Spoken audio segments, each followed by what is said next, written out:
عبد الله نشوف الصورة لو سمحت.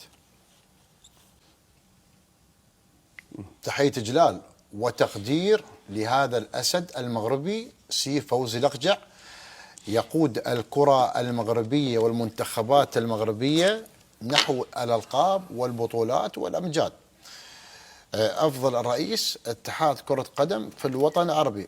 والله أرجع وأقول للمرة العاشرة، لا تربطني علاقة مع الاتحاد المغربي عبد الله، ولا تربطني علاقة مع انت هذا قاعد يسوي نتائج عبد الله إيجابية وكبيرة واضحة على العيان، على مستوى اليوم ان احنا شفنا تطور الكرة المغربية. عبد الله قبل 5 سنوات من المغرب لا شيء، ولا اللعيبة تحب تمثل منتخب ولا هذا. اليوم عودة كبيرة من الباب الكبير عبد الله المنتخب المغربي بقيادة الانسان هذا، يعني يقول لك اذا اردت ان تكون عظيما فاعمل بصمت. صحيح. هذا عبد الله اليوم ارجع الكرة المغربية الى الواجهة، الى من الباب الكبير عبد الله. اليوم انت تتكلم على مستوى المراحل، على مستوى الكرة المغربية عبد الله، وغير لعيبة في احسن الدوريات في العالم عبد الله، وبارزين عبد الله بالضبط. شو اليوم في عمل كبير.